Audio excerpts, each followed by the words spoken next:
Hey, my name is Augustine Colebrook. I'm the principal at Midwifery Wisdom Collective.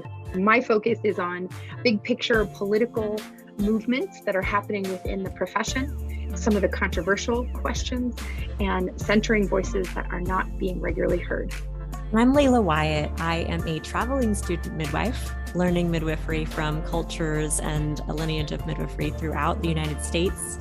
I'm here to center the voices of students to hear their calling, their pathway, why they chose midwifery, and even share a bunch of birth stories along the way. Greetings, I'm Jamara Amani. I am a midwife, a mom, and a social justice activist. I am here to challenge white supremacy, homophobia, transphobia, and anything that keeps people from being their best and living their best selves, as we have the human right to do. And I am looking forward to sharing stories of birth justice on this podcast. Hi there, I'm Delmar Bowden. I am non-binary, queer, transgender, Latinx, midwife, and full-spectrum doula. My focus is on increasing access and equity in midwifery care and midwifery education. Hello, my name is Angie Love. I am a community nurse midwife in Vero Beach, Florida at the practice of Midwife Love. I also do telehealth midwifery through Midwife RX. I'm a mama, and I am committed to maintaining birth choices for all people and educating a future generation of midwives because we will not die out. Hi and welcome. I am Augustine Colebrook, and I am the principal and director at Midwifery Wisdom Collective. Welcome back wherever you're joining us. And we have a very special guest on the line today. So I hope you'll stay tuned and hear all about some of the controversies in midwifery right now, what's happening on the East Coast of the US, specifically in New York. And I hope you'll stay tuned to join my guest. So I'm so excited to add our lovely Tanya. Is the director of Manhattan Birth, and she's a longtime friend of mine. And here she is. Hello. Hi. How are you? We're doing it. How are you? Oh, great to see you. So great to see you. Oh my gosh, it's been a little too long. I know. There's a lot that's gone under the bridge since the last time I saw you. No, I'm so excited to see you too. Yeah. Well, so do you think we should do earphones, or can you hear me okay? I can hear you fine. Okay, fantastic. Well, welcome everyone who's joining us. If you are tuning in, hit that wave button, hit that like, love button. Tell us where in the world you are tuning in from. And welcome, Miss Tanya. So some of our audience doesn't know who you are, although they will very soon, because you are coming as a speaker and mentor, hopefully, at the Midwifery Wisdom Experience in November in Galveston. And so we're gonna talk a little bit about your topic because it's pretty juicy. But also, I just wanna check in with you and say, hey, it's good to see you all these years later. I can't wait to see you this year. And so much is gone on in your life, in my life, in the world, and there's so much to catch on. So right now, though, there's some really big stuff happening in the US. And I'm very out of the US. And so I'm like, oh my gosh. What happens? Man, we just go from pandemic to political craziness all the time, don't we? Back and forth. We do. And I feel like things like that seem to be so unbelievable happen all the time.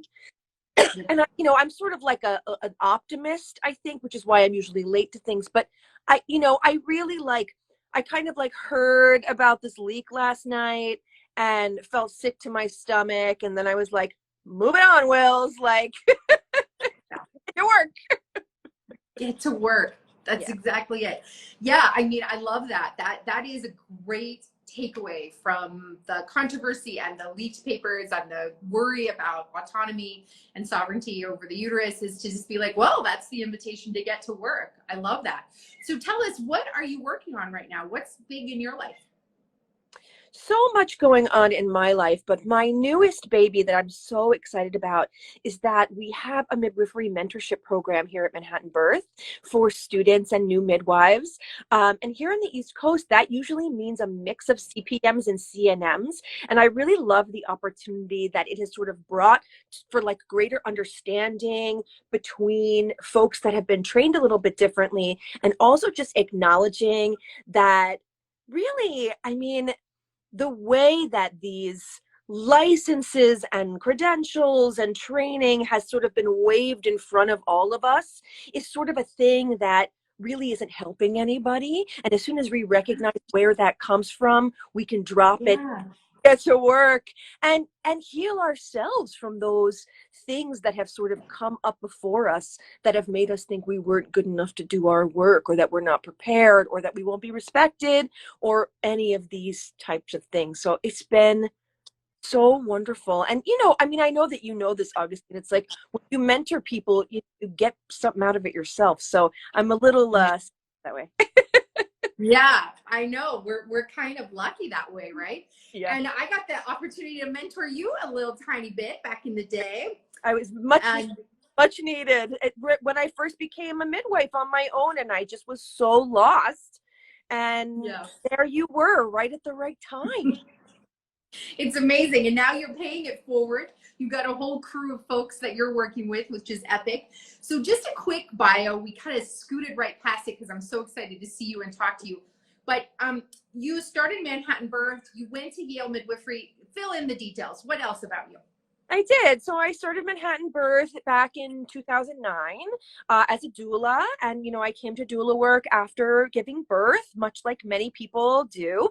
And it was through that work that I started to learn about reproductive justice and about birth work and about what a calling really is. And so I was called to midwifery, and I here in New York, a lot of people who are watching probably know that the laws are really funky, and I knew that I wasn't moving. My partner is a Broadway stagehand, and that's their career. So like, I kind of feel like I wanted to, not have that fight. So that means you're going to get a CM or a CNM if you're going to practice here. And I applied to Yale, and I got accepted. And so that's where I went. And when I was there, I also got my WHNP and I got my IBCLC, basically so I could get papers and start helping people in the town where I live. And, I thought so long and hard about how do I want to train? And it finally came to me that I did not have, if I wanted to stay in New York, I didn't have a choice. And right now we're really hoping that is going to change very soon, because there's a big push to license CPMs in New York State. We need more midwives so desperately here in New York. We can't handle the load. So I really, really hope that it goes through, and follow NYCPM if you're not already doing that. And that's my story. So I graduated and was offered a job with my own midwife as a home birth midwife here in town, and she stood by me and taught me how to sew, because I didn't know how to when I graduated, and all these sorts of things. And I feel like I learned more in my first 5 births after graduation, in that slow care model, than I ever did in the hundreds of which is why it's so important to advocate for the apprenticeship model and the mentoring that you're now offering and that I do offer, is that one-on-one makes such a difference. I love that. It's so needed, and it's needed in an independent way, because the structures, and this kind of goes into my talk, because the structures that are currently in place to educate midwives, there's sort of one model that's sort of this apprenticeship model that is sort of at war with itself right now about how it wants to go about doing that, right?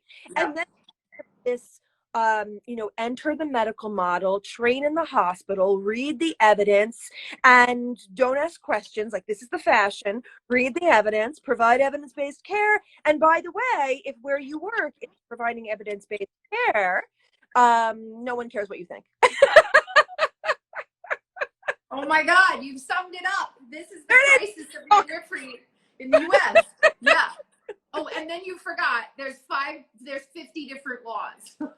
And again, there's 50 different laws, because apparently the way that uteruses get cared for is now a state-to-state thing, or that's been drafted at least. So, and why is that different from nursing? Why is that from veterinary school, from medical school. Like, why are midwives the ones? And all of the things that people might be thinking about as we discuss are the problem with evidence-based care. That is the problem. And especially if you work out of the hospital, although there are many problems in the hospital with evidence-based care, if you work outside of the hospital, none of that is done on the people that we take care of. That's right. Zero. That's right. That's So right. we sort well, of the Manistats studies that are being done are the only ones done on our populations, and routinely those are discredited in the medical books, so they're not even counting as actual evidence. That's right. And the way that those, because of who has published those studies, because of everything that is behind the system in which we work, you know, there's always going to be somebody who can plop out a study with birth certificate data faster than we can come up with the Manistats. And even, you know, within the midwifery community, it's like, who's providing the Manistats, who's not participating in it. It's all very wild westy. And by the way, you know, is the answer to make it more structured and make it more patriarchal and make it more white supremacy? No, definitely not. No, definitely that's not. the only model, that capitalist model that this country really has. So how do we as midwives say we provide good care, even though we play that? Yeah, it's a fantastic question. I want to give a shout out to Melissa Cheney, who has been a huge part of maintaining the Manistats for all these years. And Misty does a tremendous job, and I don't want in any way to come off as somehow, you know, the records aren't kept well, or that the design of the studies that they allow in is not great. But the controversy and the conflict between the patriarchal, capitalistic, for-profit medical model and the with woman or, you know, traditional midwifery pathway, that's the conflict is the problem, not the people. I just wanted to make sure and say that. Oh, 100%, 100%. Yeah. I think also there's this division in midwifery because of the model about what midwifery even is. Yeah, exactly. If you look at, like, even you and I, we have different degrees, different pathways, different license, different everything. And we're both midwives. We align so much on so many pieces. But on paper, we look actually radically different. And this is part of the problem, is that the definition of midwife isn't even defined. It isn't even settled in the US. We have no idea. I mean, we still have, you know, the ACNM that won't take nurse out of their title. Like, they won't do it. I know. It's like, you guys, you got to do it. You got to, or it's not going to ever progress, you know? Yeah. We've got to align. Somehow, we've got to align. Absolutely.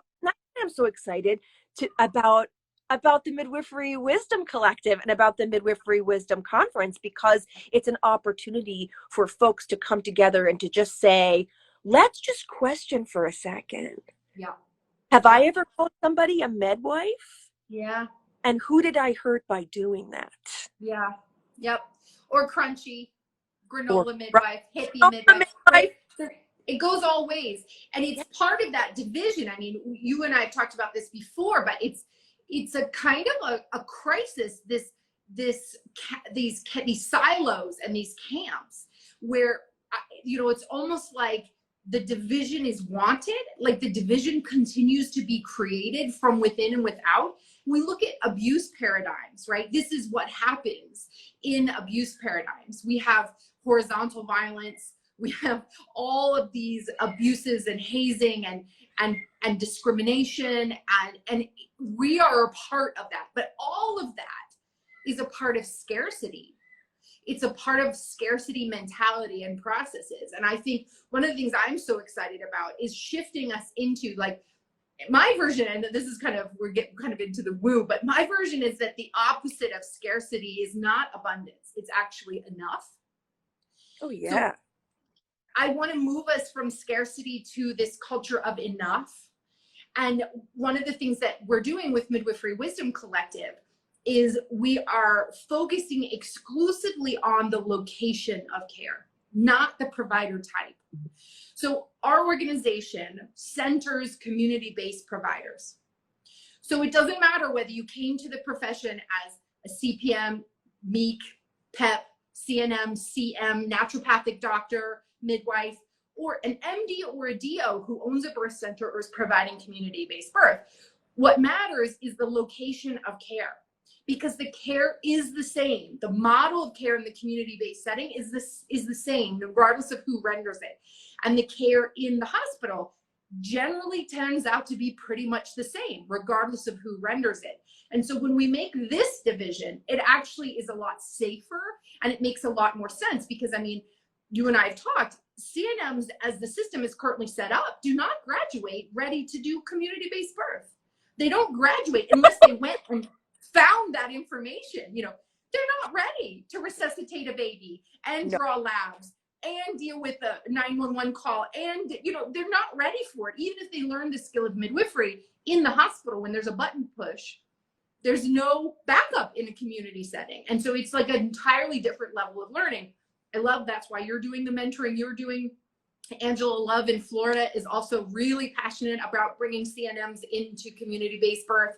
We have, I think, 6 or 7 CNM speakers at this event, and we really want to see this come back in force. And of course, the pandemic has brought a lot of new customers, and so it's really exciting. But one of the things I'm so excited about is dissolving these barriers and saying we all come from the same camp, community-based birth. And that's why I think we're having success where other organizations haven't. I'm so glad you're a part of it. Yeah. Really, yeah, I'm glad that it exists as well. And I think that the my credential is better than your credential thing for wherever you practice is basically it's just pissing off territory. It's just the exact behavior that we are fighting against in order to help the people that we're trying to help have agency over their bodies. And when we subscribe to that, we're just breaking down what we have. And unfortunately, it's so like ingrained, particularly in the American system, this idea of like, who knows what's best for your health? You know, who knows what's best in your own profession? What is sort of the hierarchy that is there? And looking up the ladder to say, is there somebody above me who can tell me if I'm right? And then if the data says that I'm right, then I can shout to everybody that I know the data and that I'm right. And this is the stuff that keeps us down. It doesn't help us. So it's a big, big problem. And of course, you know, I need to tell you that if we midwives are confused about how we're supposed to be behaving professionally to advance our own profession, that the people we're trying to help are also just wildly confused. Yeah, wildly confused. Yeah, the definition is confusing. The 50 different laws is confusing. The 5 different entries to the community-based birth profession is confusing. And then we have this patriarchal overlay, right? So professionalism as it applies to the medical model means that you wear different clothing, that you remain dressed where other people get undressed, that you can't be actually reached. There are all of these firewalls for people not to be able to access you. And then the very dynamic of a patient laying in a bed and you standing over them is this crazy power dynamic that exists in the medical model. And midwives we kind of rally against all those pieces, right? Like there's something really wrong with that power dynamic. And yet, because it's the mainstream, we get a whole lot of flack. Now, I know that you're a revolutionary, and I've seen you revolutionize all kinds of things.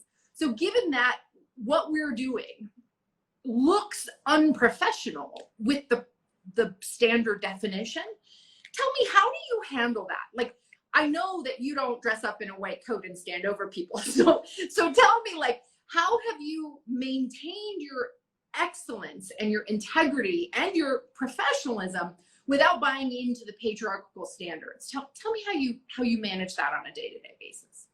Well, I think the first thing is just recognizing where it's showing up for me deep down in my beliefs about who I am as a person and as a midwife. And really understanding that the work that I do, what I do, and why I do it. And I think also acknowledging that even when I wear my street clothes, you know, or whatever, and, you know, sit at the feet of the person who's laboring and give people agency over their bodies, there's still a power dynamic in that room. And I have to be very, very careful with that. Very careful with that. And to realize that no matter what that system says, there is a person who is going to be impacted probably for the rest of their lives way that I handle this. And I think over time as a midwife, I started to learn that the answers to a lot of these questions are actually in my own self exploration. Yeah, I mean, after you learn the arts and crafts parts of midwifery, right? You learn how to sew, you learn how to help people with lactation, you know, and of course, you know, you learn how to watch a million labors, and you know what normal is and what is normal. Somebody's bleeding, you get the arts and crafts out. Like, you know, like we know like this stuff. Then there's sort of this whole of like, what am I doing? If the ACNM is putting out, you know, literature that has people dressed up in scrubs with a, you know, shower cap on that says, you know, we're just like doctors, we midwives. It's like, actually, that's not what midwives are. And what really are we? And because of this battle, we can't define it. So for me, I definitely have not been perfect in my practice from the beginning until now. But each day I'm learning and changing and meeting people where they are. And I can do my job as a midwife in terms of like, you know, if there's an emergency, handling it. It's like, look, if somebody's bleeding, you can handle the bleed, or you can freak out and handle the bleed. Like, which one do you want to do? You know? Right. So, like, you know, Totally. yeah. I love it. How do we, you know, how do we do that? Like, the answer is not out here. The answer is in here. So it's bringing all of that, I think, to the forefront, and really learning how to observe what's around me and what my part is in every single case. And yeah, I love that. I love that. And I love what you said around like that inside job that everyone who, like 3 years past graduation, you do suddenly kind of take stock and look around and be like, okay, I got it. Like I got this birth thing. Now what? Who am I? What am I doing? Oh, this is actually a political act. Oh, I'm a part of the community conversation around sovereignty and authority. When you do that, and you do it consciously, right? Some people might do it unconsciously and develop coping skills that are not so healthy. But when you're doing that consciously, you come to this place of being like, now what? And this, I think, is what's really missing in the leadership of midwifery in our nation. And I mean, in all institutions and in most of the loud voices out there. The leadership is ignoring the sacred part of this process. And with the academicization and the institutionalization of midwifery, we somehow have prided ourselves on the evidence, right? Without acknowledging what else is actually going on. We're talking about sovereignty in decision-making and authority over the body, then we have to do a lot of inner work. And this is where I think the next step of midwifery is really evolving. And, you know, just sort of barely scratched the surface of this conversation when we suddenly had cultural competency classes to take, you know, which they make me, I mean, that phrase alone makes me crazy. As if you could ever be competent in someone else's culture. I mean, it's actually insulting. Yeah. Really, humility is a better word. We need to have cultural humility. But as these classes have started to be mandated, we're starting to have a conversation of now what, right? We start to talk about culturally matched care, reducing perinatal outcomes and reducing depression, anxiety, et cetera, et cetera. But there's a bigger conversation, wouldn't you say? Like there's a much bigger conversation, and it has to do with birthing justice. And this is a real passion of yours. Yeah. Will you take us? I mean, this isn't, you know, like class 540, and that's where I really want to go with you. But can we go a little bit deep into this and tell us a little bit about what birth justice means to you and how you are approaching that on your daily life? I mean, how do we not go right into class 540 when we talk about these topics? We can't not do it. I know. So go deep as you want. Dive in, girl. Dive in. That, you know, when you look at it, the first issue is that 101 hasn't been covered. That's right. So 101 has really been culturally censored. Yeah. So how do we even get to 540? Yeah. And you know, we as midwives are looking at our folks and being like, oh my gosh, like we're back at 101. How do I, you know, and sometimes our job is taking people from 101 to 102. But I want to say one other thing about this and I think about birth justice in general, is that I think midwives need to begin to know what they do, why they do it, how they do it, and what they're willing to defend. Because I'm not willing to defend myself ever. This is what I do. I don't need anybody's family to agree with me. I don't need anybody at a party that I meet to agree with me. That's a nice one. You go to your kids' school party and people ask you what you do for a living. You're like, oh boy. I know. I think I want to borrow Brene Brown's answer. Do you hear hers? When someone sits next to her in an airplane and they ask her, what do you do for a living? She goes, I study shame. How about you? And then they like shut up. So I'm going to borrow that, I think, because it doesn't invite any conversation. Well, I think that shame, now that you mention it, and part of the reason why so many midwives are so interested in Brene Brown is the relationship between shame and the body. And the body, you know? Yeah, so I think that both in the people we serve and in ourselves, for sure.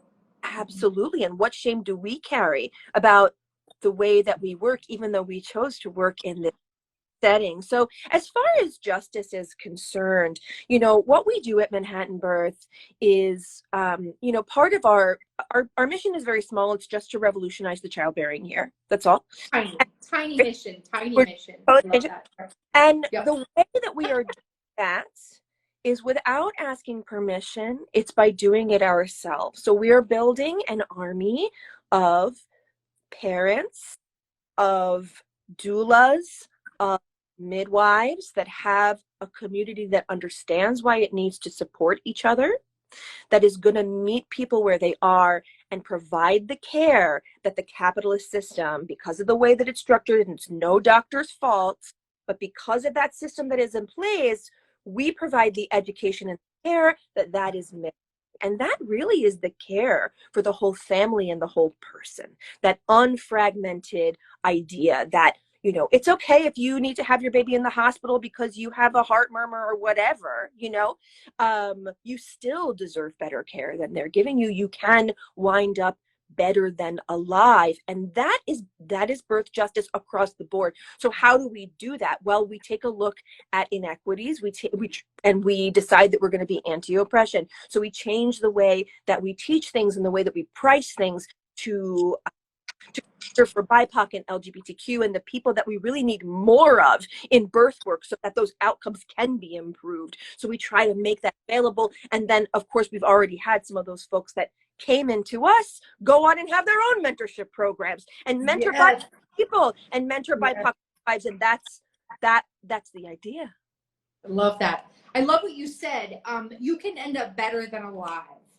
Yeah, that's a tweetable. That's a really profound statement. I mean, it's actually shocking and depressing that's a needed statement in United States maternity health care. But we all know the statistics. Black and brown folks are 4 times more likely to die during the childbearing year than white folks in the U.S. And you can wind up better than alive is really shocking. And you are addressing that. I love what you also said. You said birth justice is that, you know, birth justice is exactly that. And I think that's a revolutionary definition. I'm not sure I've heard it said so simply. I think everyone could get behind that. Like, that's not a hard concept to understand. And I want to keep saying that. Like, I want that to be a really common statement now. Like,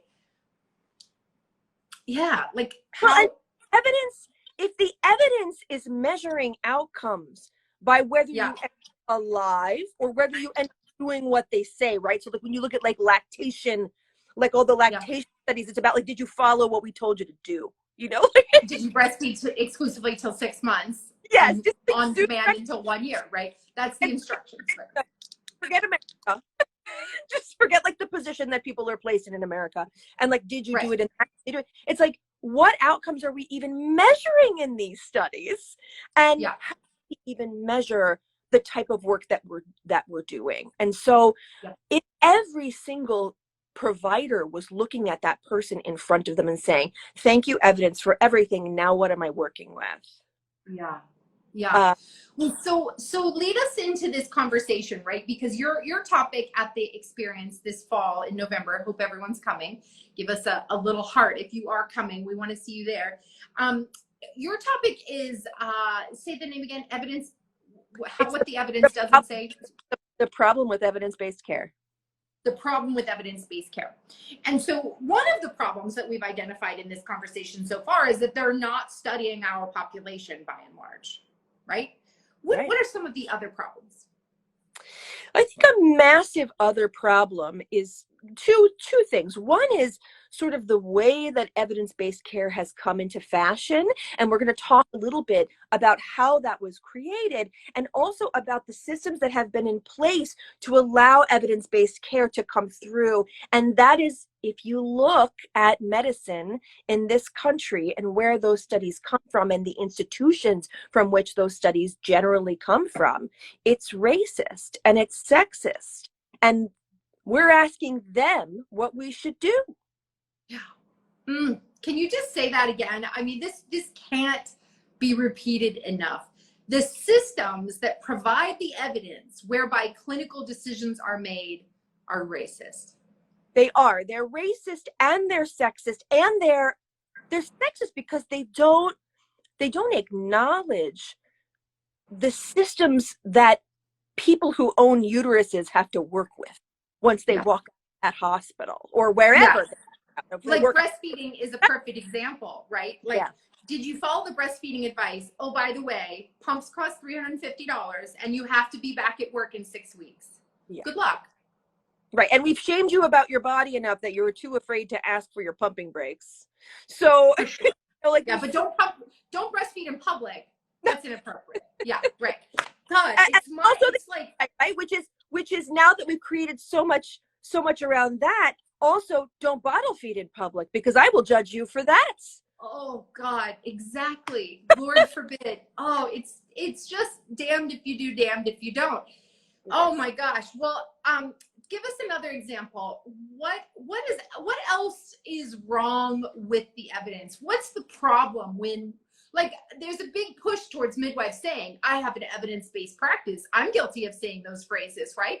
Because we want to be the good girl, the good midwife. We want to fit in. We want to be respected, right? But tell us what else is the problem. Well, I think it's a lot of what you're saying. It's this business about like, what if we know these things to be true, then why are we still saying it? And if we don't say it, does that mean that we don't care at all? Like, does that mean that we just cancel culture the evidence? Is that the answer? I don't think so. No. I don't think so. There's something in there. We have to be talking about this stuff. We do need money to be going to these things. But basically what we're going to do is we're going to look at different cases where we're looking at the evidence. We're looking at the person in front of us.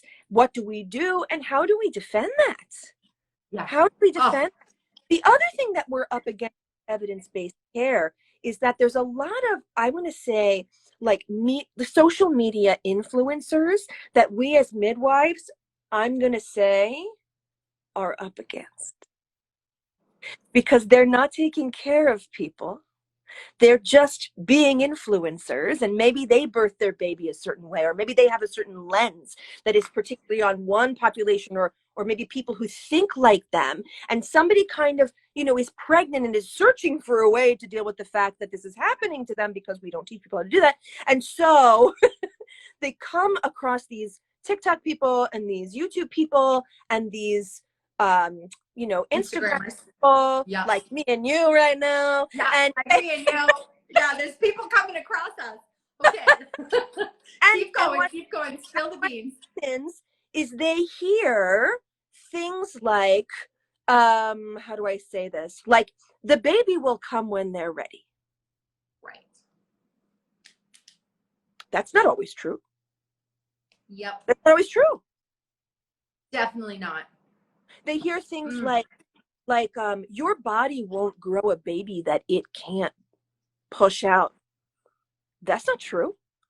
Not true. It's so natural for you to breastfeed. That's not true.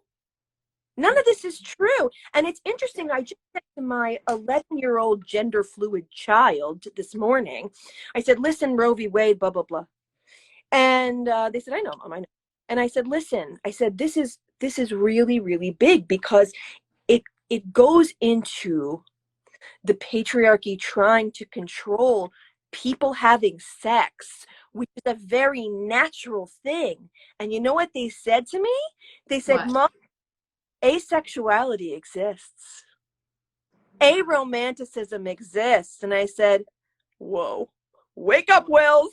You really don't know everything. And so there still is this, we have to recognize when someone has black and white thinking or is coming at us with like one sort of lane of thinking, all medicine is bad, all herbs are good, all this is good, all this is bad, and not be able to have a more nuanced conversation about all of the tools that may or may not be appropriate for the person in front of us. And I think as a midwife, one of the things that I learned is that I started asking myself, based on, I would say the community home birth beliefs and the evidence and the person in front of me, am I serving this person right now?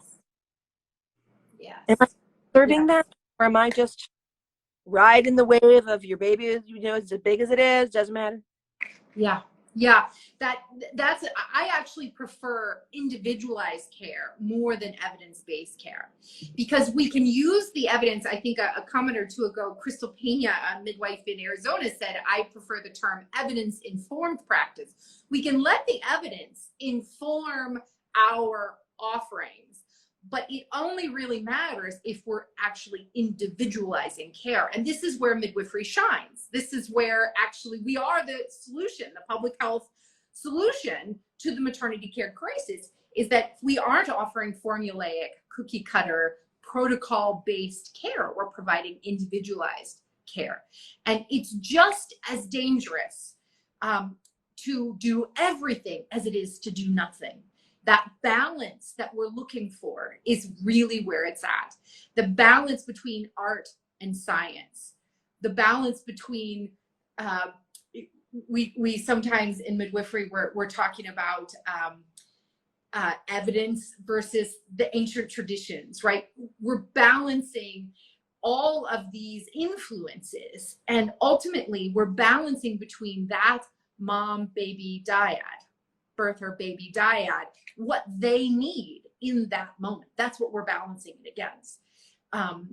And there's a third player in this, and I always teach that the midwife is a part of this equation, because if you aren't taking care of yourself in that, you can't serve the next client, and ultimately you endanger both the birther and the baby when your needs aren't also met. So it's this triad that we're looking at in every birth and every clinic appointment.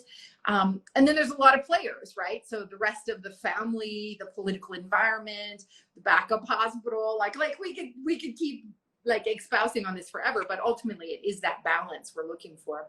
Absolutely. I know you work really hard to provide balance in your practice and with your folks.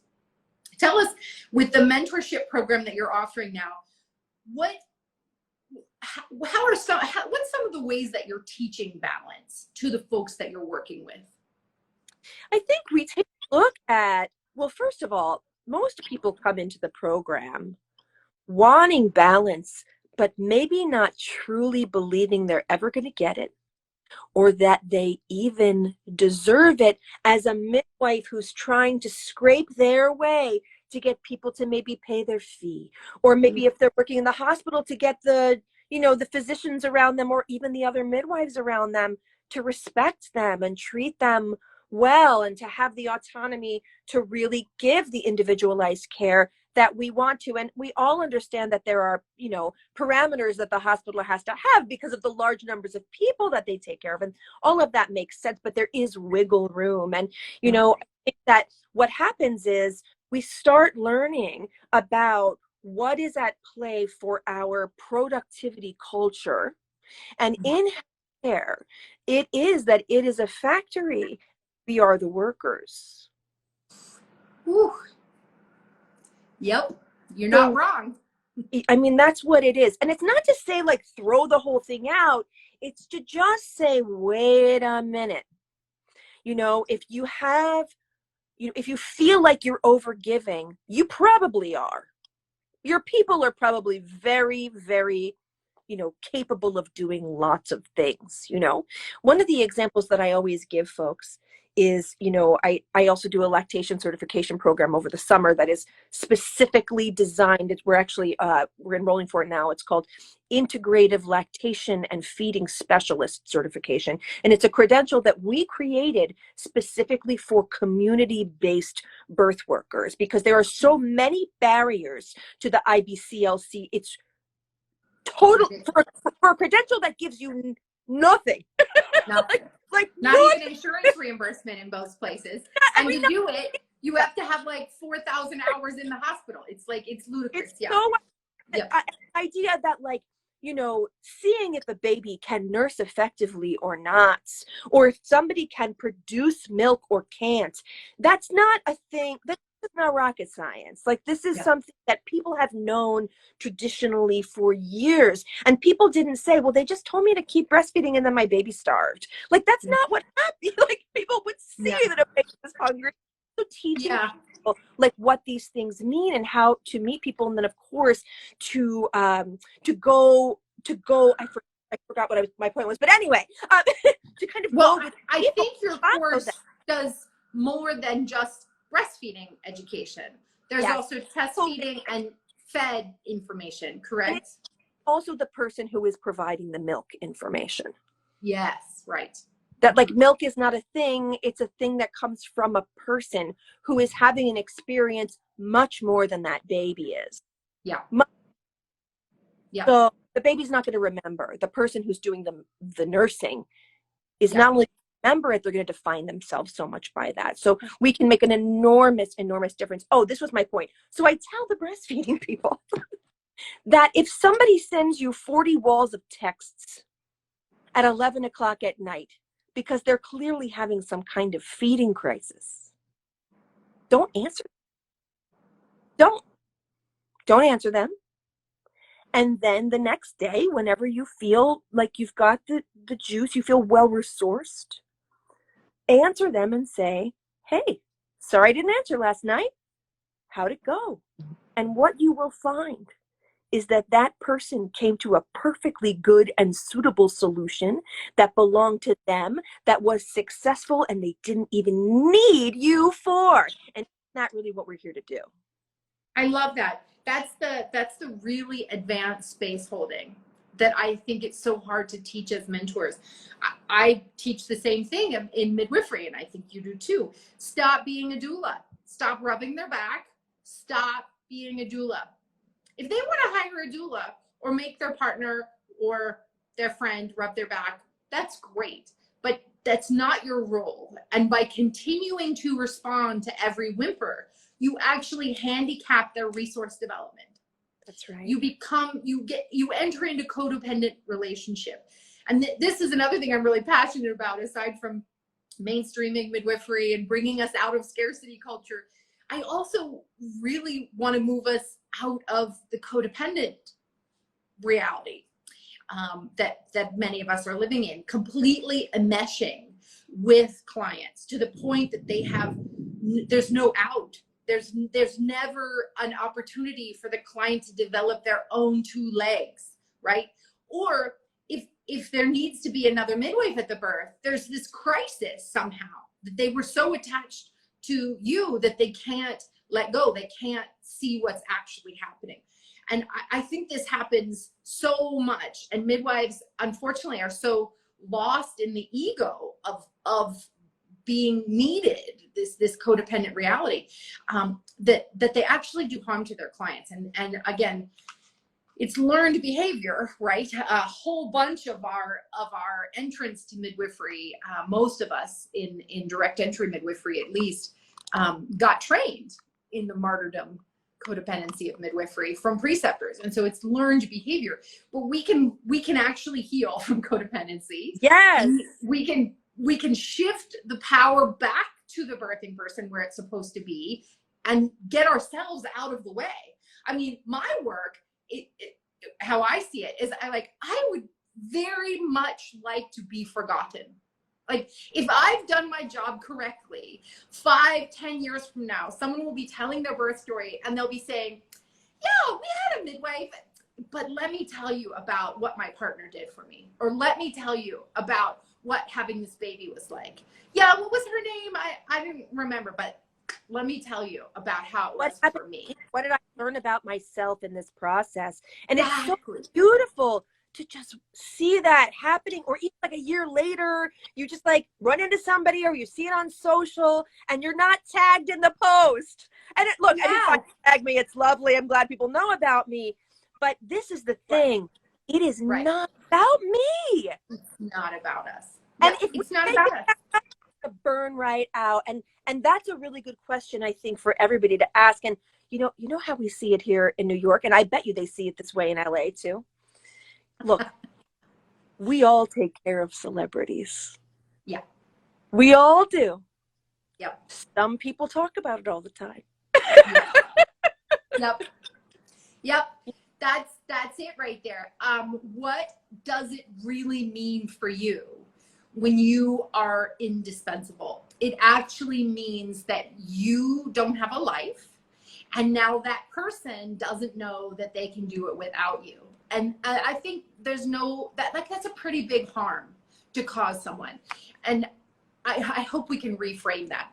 So in order to get out of the codependency scarcity philosophy reality that seems to be plaguing midwifery as a profession nationally and maybe even globally, I have 3 kind of thresholds that I encourage people to ask. One is the first most important one, and it is this safe? Now, certainly, how do we define safe? That's part of the evidence conversation and your policy and procedures and your community and your experience and et cetera, et cetera, et cetera. So the most common denominator of safe is going to be your community standard, because lots of people have determined over many years of practice that this works, right? So when in doubt, default to your community standard, and not necessarily the midwifery community standard, but the global or the whole maternity care model, right? So if your community standard says X, Y, Z, that's where you default. Certainly you don't always have to do that, and there are ways to get out of it. But the question is this safe? Safe for me, safe for the midwife. Safe for the birthing person, safe for the baby, and safe for me, the midwife. Absolutely. All 3 have to be true. But then what that all means is the complicated piece. But when we have a question about it, we default to the community standard of care. So that's for the baby, for the birther, and for the midwife, for sure. They all need to be safe for it to actually be safe. If one's not safe, none of them are safe, right? So is this safe? The next threshold is this experience sacred? And again, this is a subjective word that's defined by the individuals participating in it. But what would be sacred to a Hasidic Jew might be different than is sacred to a Rastafarian mama, which might be different than is sacred to a Muslim mama, et cetera, right? So is this sacred? Is this process of welcoming a new human and going through the ritual of labor and delivery and supporting that process, is that sacred? Everyone defines that differently, but that's a part of birth, right?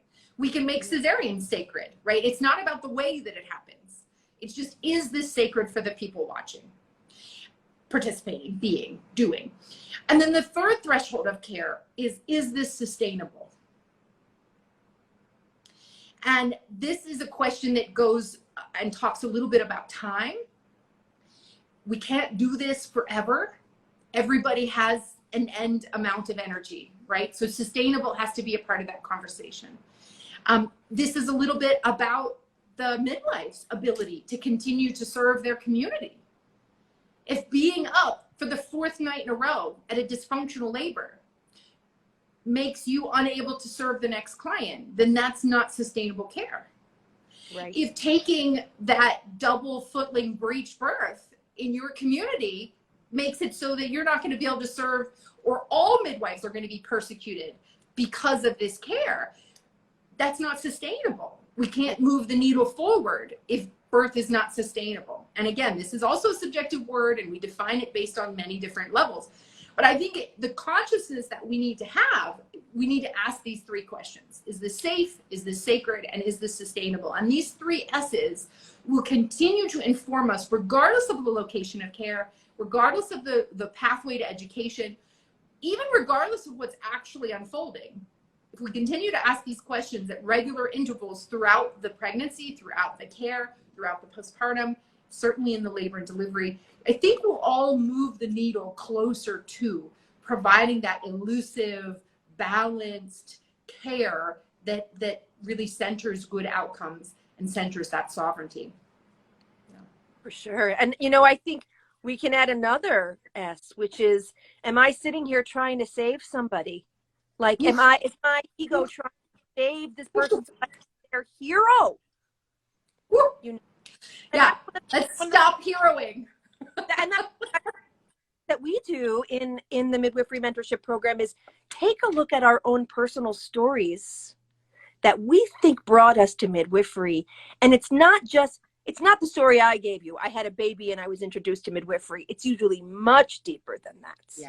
Yeah, definitely. Yeah, understanding that most birth work. So when I teach class, I always talk about how there's four focuses that midwives can have, and if you can find the one that brought you, you can have a better job at unpacking it. So sometimes midwives end up there because they're in it for the mother, for the birther, right? They themselves experienced birth trauma when they were giving birth, or they witnessed some hospital trauma, whatever, and they're in it for the empowered feeling of birthing your baby. That's their hyper focus. Some people are in it for the baby. The process of being welcomed on planet Earth is remarkable.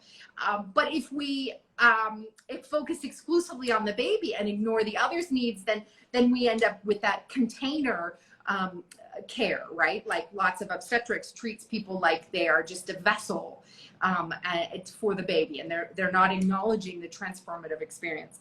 Then some people enter midwifery because they're in it for themselves, and this is a really important thing to unpack. Birth trauma, or like you said, that ego feeding thing. Yeah, that ego feeding thing can really, really color the experience of the people you serve. I think just recently on one of the big chat boards, there was some post about midwives repeatedly telling their trauma to clients. And this also causes harm. I think we have to process that focus that brought us to the birth, because ultimately we want to have a balance between the 3, right? We're focused on the birther, we're focused on the baby, we're focused actually on ourselves. Have we eaten? Have we peed? Have we slept recently? Are we taken care of, right? That's just as important as the safety of the other 2. But so few are doing that work. And I don't think it's I think it's unconscious, right? Don't you think as soon as somebody becomes aware of these influences that they are bound to self-reflect? And that, I think it's no fun to be in that place anymore once you realize that you can be free of it. Once you realize that the outcome, look, my job here is to have a safe and healthy outcome for this family, the best that I can do, the safest and healthiest outcome that I can have for everybody involved, including myself, right? Yeah. And it's not to be the breech midwife. It's not to be the midwife that saves everybody and takes the crazy case. And it's like, that's not what I'm here to do. I mean, look, if you have those skills, terrific. Of course, you should.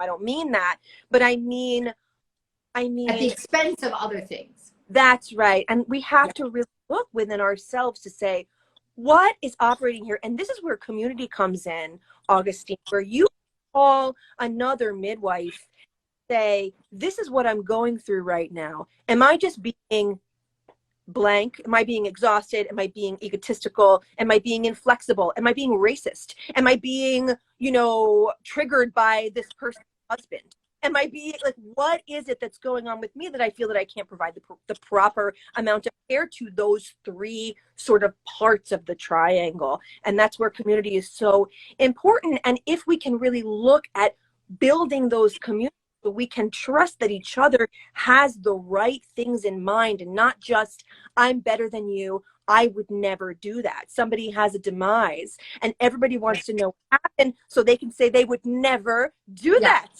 Yeah. Yeah. I just want to say, like, I love your solution of having a really tight and respectful and responsible community, but that is unfortunately so often not the case. And in fact, there are several states in the United States that do not have protected peer review for midwives, which means that anyone who listened to your peer review of that bad outcome can testify against you in court. So I just would say, I want to be cautious about this. I think you should not actively speak to your community unless you have a trusted community. And this is part of what we're trying to create at the Midwifery Wisdom Collective and at the conference this fall, is creating safe places for this growth to happen. Because when you're in a growth place, on a growth edge, it's vulnerable. And vulnerability requires you to take a risk, right?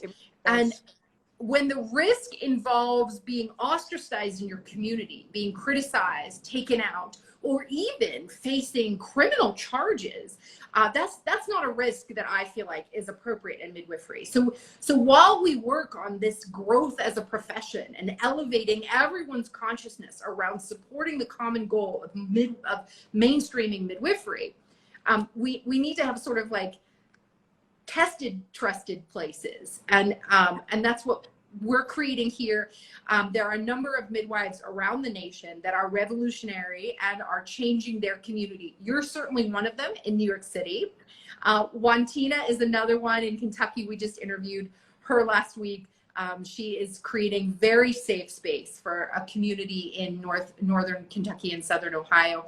And there are others around the country. I know Wendy Kleckner and Crystal Pena in Arizona. And I've had the pleasure of meeting lots of midwives in communities where they are really breaking down the shame story. They are stopping the gossip. They are stopping the holier than thou, better conversations that are happening. They're building bridges, not only within the midwifery community, but within the medical community that we have to coexist with.